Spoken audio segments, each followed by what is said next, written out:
Good morning, it's Randytbird out here in beautiful sunny Arizona today. A Saturday morning, November 4th, I guess? Yeah, November 4th. Just out for a ride this morning. Took the Heritage out today. All three of the bikes were low on gas, so I picked picked the easiest one to get out, so not suffering at all.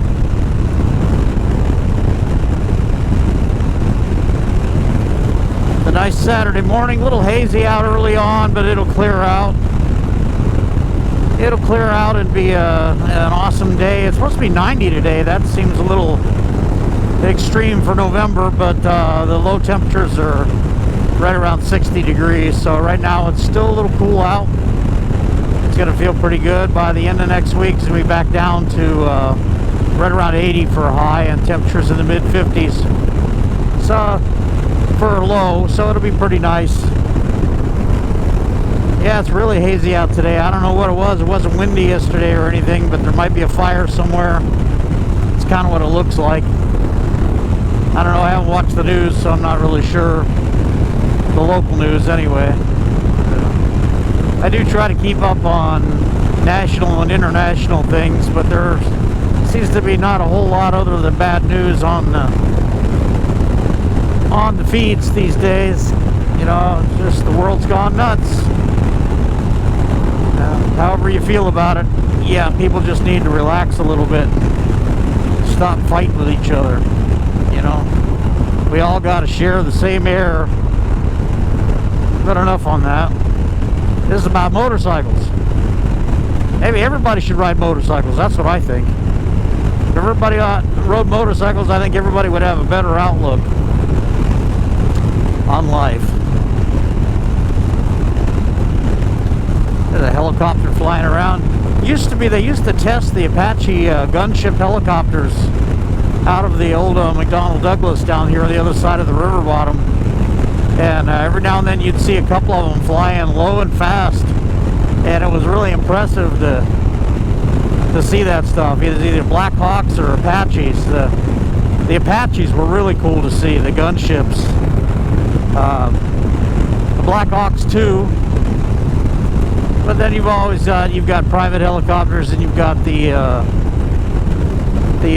police helicopters, sheriff's helicopter. Everybody's got helicopters. I used to work with a guy that used to go up on the helicopter, and he was telling me it cost approximately $1,500 an hour to operate that, just for fuel. And when a Jet Ranger or whatever that is they used, I think, wow. So when they're flying around in circles around your house trying to chase somebody down and shining the light on your backyard and telling you to go in the house and stuff, you know, I realize that's costing $1,500 an hour to do that. So that's wild. And all these birds up on the wires. I guess I'm just really observant today, I guess. They're right by the landfill here, and the birds roost. I mean, they're like shoulder to shoulder up there, or wing to wing, up on the power lines. Still don't know how they don't get electrocuted. If somebody knows the answer to that, you know, make a comment and let me know.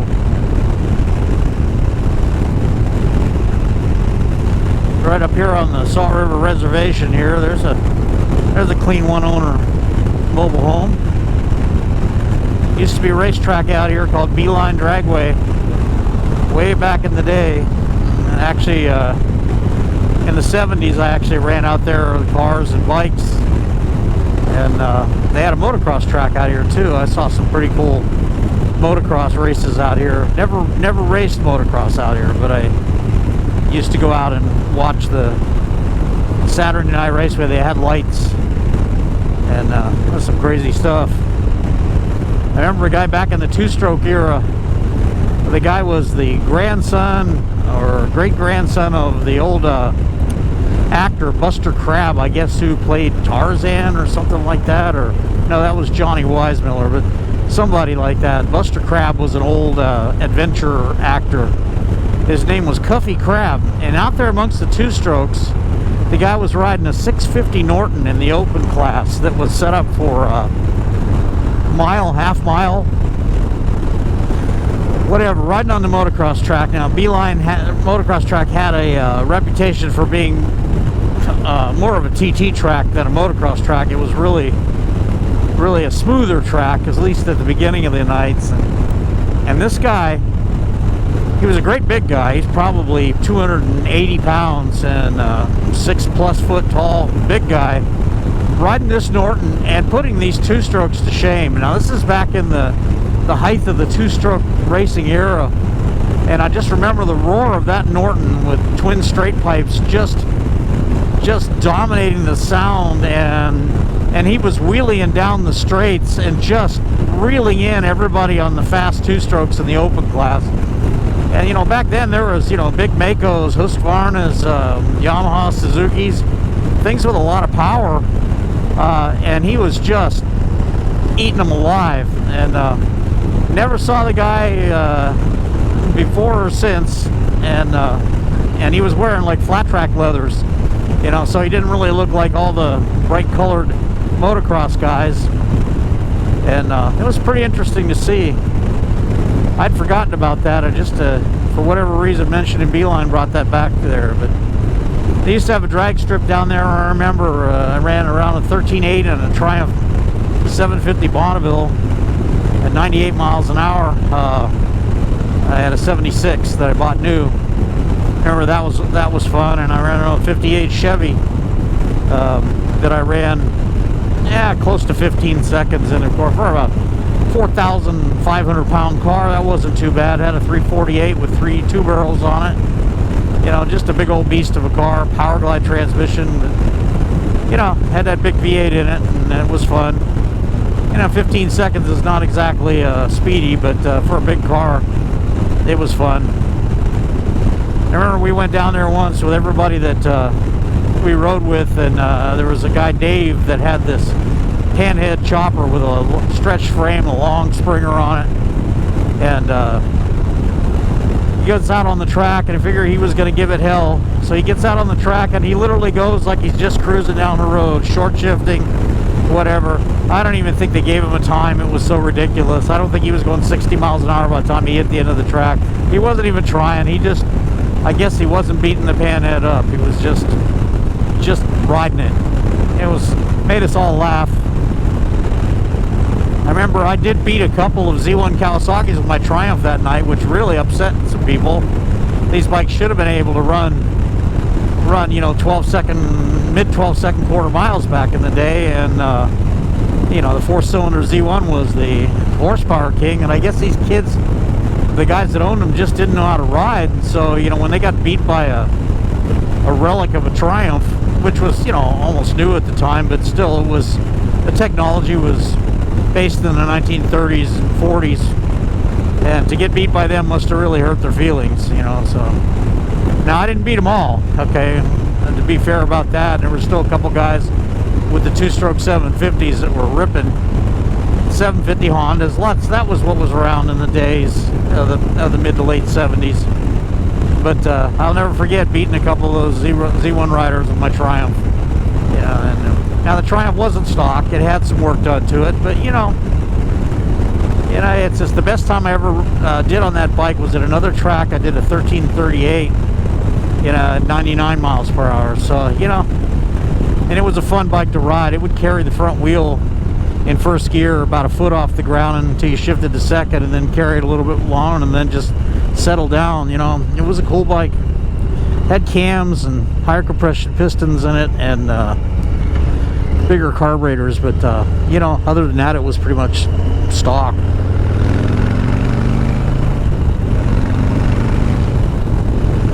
Old days. I put over 40,000 miles on that Triumph, and one top end, ironically, the top end was done under warranty at less than 6,000 miles. Started smoking, but after the Triumph dealer redid the top end on it, it was fine. That's when they put in the pistons. And Triumph parts were getting scarce back in those days, so you put in whatever parts you could find, and if it ended up being, I forget who made the pistons, but the higher compression pistons, that's what you did. It was back in the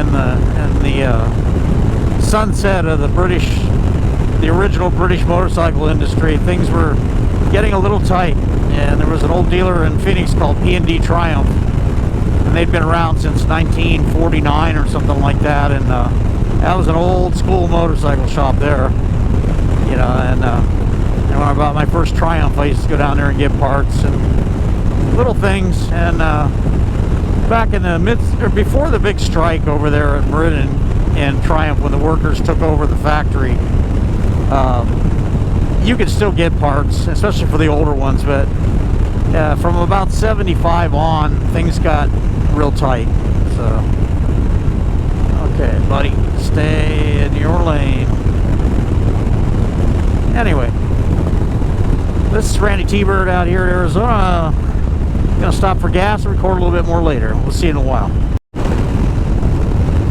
Hey, it's Randy. I'm back here on Saturday morning. Just out for a ride here on the return leg of the trip. Just a ride out into the desert today. Get away from town.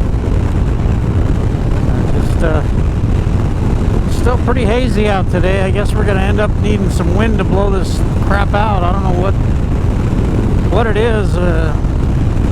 Anyway, it should clear out later, I suppose. Just I don't know, man. The temperature is getting warm again, so could be a thermal inversion causing all the crap to hang close to the ground, all the smog and whatever from the city.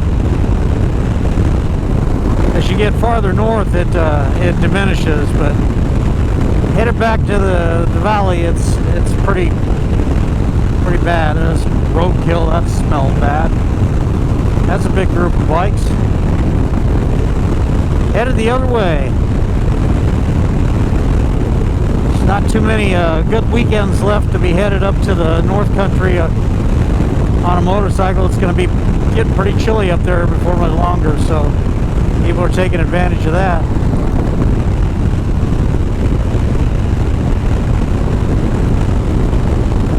You must have a tailwind today. I'm just scooting right along here without much effort.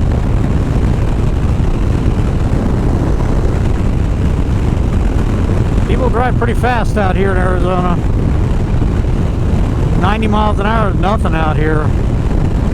You know, I imagine you people down south and back in the east where you don't have much open space, that must seem really weird to you, but out here people fly. They definitely move along. Lots of off-road vehicles out today. So it was just out to the trailhead at Sycamore Creek, and the Forest Service had the target shooting shut down today. They're doing some cleanup out there in the desert, so that's pretty cool that that's happening. People really make a mess of things. I don't know, they like being outdoors, but they don't take care of it. I'm not saying that's everybody, but there's a select few out there that just think it's just fun to throw their trash on the ground and leave a mess behind. You know, if you pack it in, pack it out. You know, people out target shooting and stuff, bring your cans and your plastic bottles that you use for targets, bring them back. I mean, it ain't that hard, you know. Dispose of it properly. Take care of your countryside out here. You know, everybody likes being out in the country, you know. That's my PSA for the day is pack it in, pack it out. Don't be an asshole. And that's what you are if you're leaving trash in the desert or in the countryside or in the forest, whatever. You're an asshole. I'll say that straight out. If you don't like it, that's too bad. Don't be an asshole. So that's all you're going to get from me in with my little public service announcement today. Southbound traffic not too bad because it's morning. Northbound is getting pretty busy. People headed north. We're going to be headed north tomorrow, a family trip. We're going to go up to the mountains and scout out some places we might be interested in buying here in the next year or so. And so we're going to make our first scouting trip for that tomorrow. So it'll be a nice day of it. I'll try to take some footage in the car, and we'll go from there. See how that turns out. And that should be good. do us all good to get out of town. Try to get a look at the places we want to live.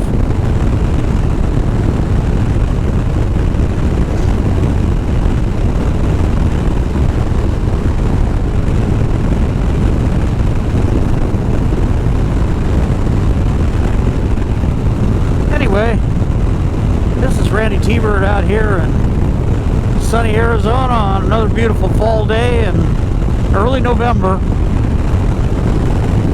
It's going to be 90 degrees today. How about that? Anyway, I want to thank you all for subscribing. We've been on a little run here lately, and I appreciate that. All of you new subscribers, welcome to my channel. Feel free to comment. If you haven't subscribed, please do. Costs you nothing. It's absolutely one of the most effortless things you can do. You just push my image there on the screen and you'll be subscribed to my channel, and it costs you nothing. The benefits are you get to see the world through my first-person viewing of this motorcycle rides out here in Arizona. So this is Randytbird out in Arizona. Thank you for watching, and we'll talk to you soon.